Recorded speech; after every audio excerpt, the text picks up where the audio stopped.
이번 성덕고 2학년 1학기 중간고사 수학 총평 시작하도록 하겠습니다. 첫 번째 1번 보면 문제 구성 및 난도부터 소개할게요.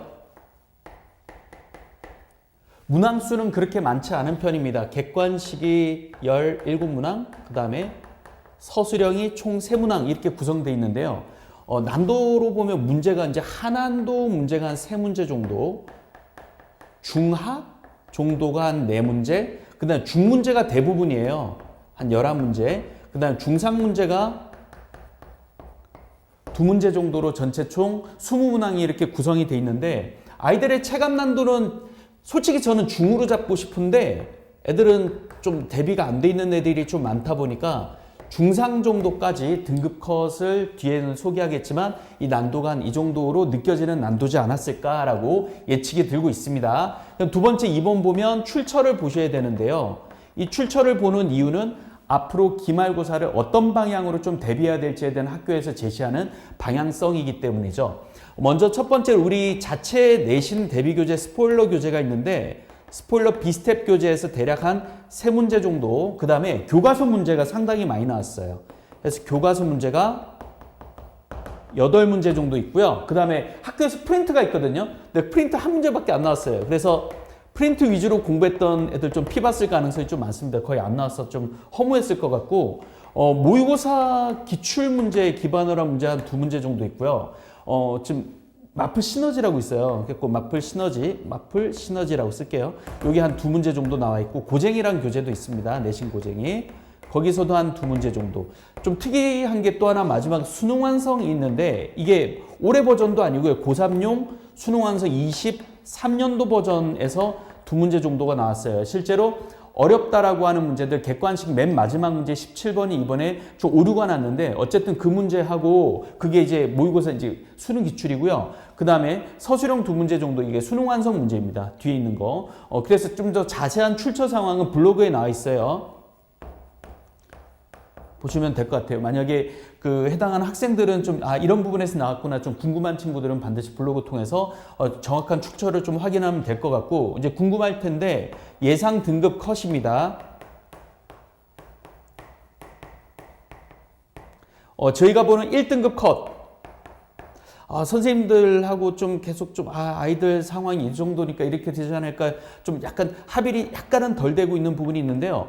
대략 한 78에서 82 정도, 여기에서 왔다 갔다 거릴 거라는 게 좀 중론 중에 하나고요. 그 다음 이 컷은 60 전후가 될 거다. 60도 안 될 수도 있지 않을까, 막 이런 얘기들도 좀 있고, 어쨌든 60 전후로 결정이 될 것 같다. 이제 결국은 또 아이들의 또 준비도에 따라서 또 결정이 되겠으나, 이 정도로 지금 문제의 난도로 보면 파악이 되고 있다라고 보여집니다. 그래서 문제의 이번 시험의 분석 및 앞으로의 대응에 대한 말씀을 좀 드릴게요. 이번 시험은 일단 첫 번째 가장 주요 특징 중에 하나는 교과서 반영 비율이 상당히 높아서 이번 기말고사 때 역시 교과서 기반으로 한 문제들에 대한 연습 충분히 많이 돼야 될 것 같다라는 거고, 프린트 반영이 계속 안 되고 있는 게 이번 기말도 그럴지는 좀 모르겠으나 너무 프린트에 집중해서 공부하지 말자. 왜냐면 1학년 것도 실은 프린트에서 하나도 안 나왔거든요. 그래서 이건 그냥 주는 정도로 그냥 그렇게 느껴지면 좋지 않을까라는 생각 들고, 특이성 이번에 객관식 마지막 17번 문제가 아까 전에 얘기했지만 이제 20학년도 수능이거든요.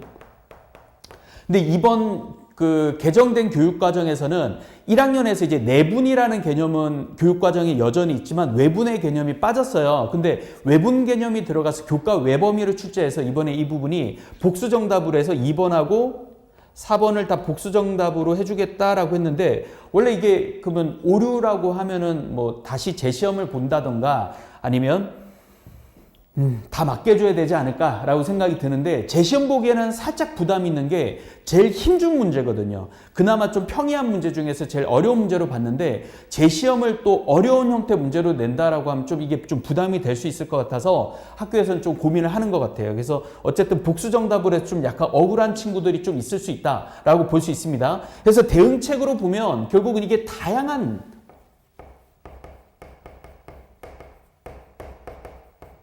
문제집에서 출제가 된 거거든요. 다양한 문제집에서. 이 보시면 상당히 이렇게 퍼져 있죠. 근데 솔직하게 말씀드리면 저희가 출처를 엄밀하게 푸다 보니까 이렇게 나와 있지만 한 권을 좀 단권화해서 제대로 문제 푸는 연습들이 돼 있고 기본 훈련이 충분히 돼 있으면 꼭 이 문제를 풀었어야지, 수능 완성 그러면 3년 전 거를 막 뒤져서 찾아야지만이 반드시 풀 수 있냐? 그건 아닙니다. 그건 아니기 때문에 한 권의 책이라도 정확하게 완벽하게 좀 푸는 훈련들을 좀 해야 되고, 대신에 그 문제 똑같이 나오는 것은 아니기 때문에 문제를 막 여러 번 달달달해서 외우는 식의 공부가 아니라 이 문제를 왜 이렇게 풀 수밖에 없는지를 이해해서 개념적인 학습이 굉장히 중요하다라고 보여지는 거죠. 다양한 문제집에서 출제되었다. 결국은 훈련을 많이 해야 될 수밖에 없다.